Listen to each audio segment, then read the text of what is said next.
In this video, I'm going to show you how you can install WordPress from the WordPress install files. So first go to wordpress.org and then go to the most recent versions, usually down there. And over here, you want to download the zip file.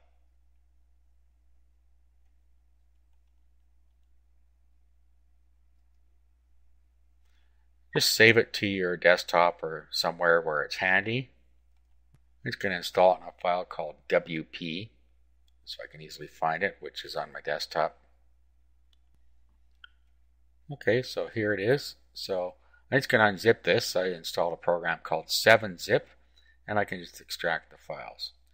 If you don't have 7-zip, you can just use the one built into Windows, and all you have to do is extract all.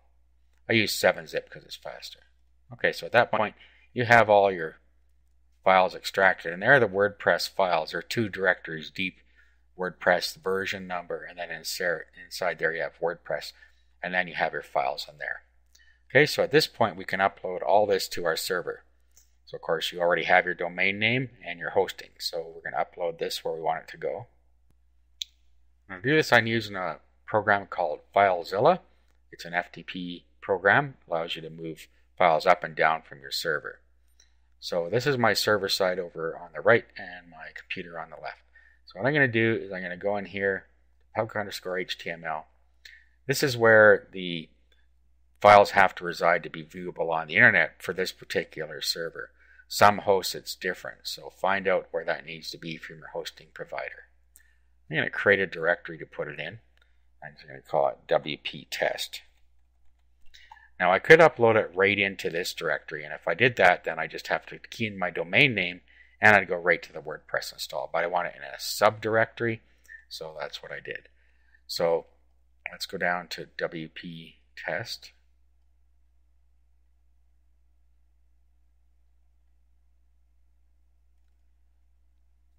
Okay, so now we navigate on this side to where our WordPress files are. There they are. So just select all those. Just a Control-A selects them all. Right click and upload.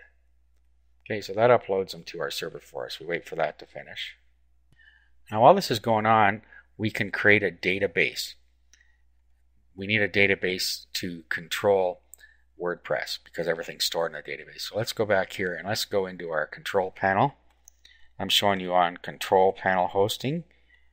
If you don't use control panel hosting, then you will have some sort of a panel that you can create a database on. So I'm going to go in here. Okay, so now I'm going to go down to databases, MySQL databases. There we are, databases.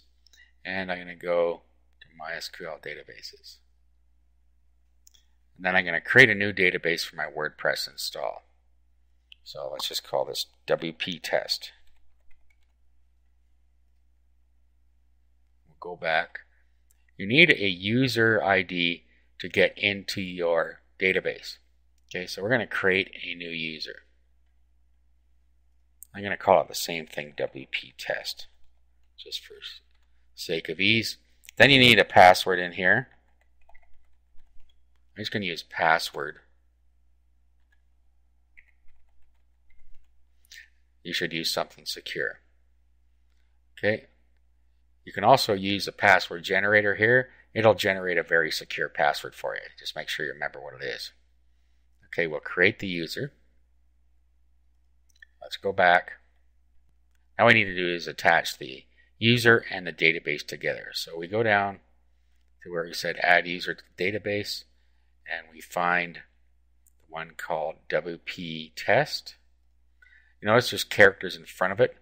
That is what differentiates it on a server as our particular database. Okay, so we'll add, we want all privileges, and make changes. Okay, at this point our database is ready. Let's go see how our upload is going. We're almost done here. Okay, so everything's uploaded now. Now to start the install, all we have to do is type in the path to where our WordPress blog is going to be. So your domain name / the folder that it's in, if it's in a folder. Otherwise, it's just your domain name. So I typed in my domain name /wp-test, and this came up telling us there's no config PHP file. It needs to create one. So let it do that. Now you may get an error. Okay, so let's click Let's Go. Now this is where we put our database name in. So back to the control panel. Back to databases again. And let's go to phpMyAdmin this time. And this shows us all of our databases that we have available. Okay, so go down the left side here till we find the one. We have WP test here. Okay, and then our path to our database is right here. So it's _WP test. So you need to make sure you get that whole thing in there. Okay, and then the username you set up. Okay, so in this case it was the same. You need to have the prefix on there as well. The password we chose, which happened to be password. Localhost, this is usually going to be right. To check it, you can go back to your phpMyAdmin, and you'll see here server localhost. So that needs to be the same. And it is. Okay. Table prefix, you can leave that alone unless you're installing multiple instances of WordPress into one database. If you are, you should change this for each subsequent install. Let's click Submit. Okay, now here's the error I was referring to earlier. It's trying to create a configuration file, and it can't do it because our directory isn't writable. So to do that, let's go make the directory writable. Let's go back here, and we need to make WP test writable. So let's go up one level, which is public HTML. Let's go to WP test. Let's right click on this and file attributes, make this 777. Just for a second. Now we'll go back. Let's just hit the back button here and then click Submit again. Now click Run the install, and it will be able to create the config file for us.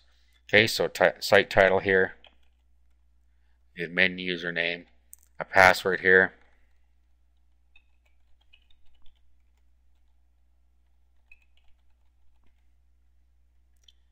and email address.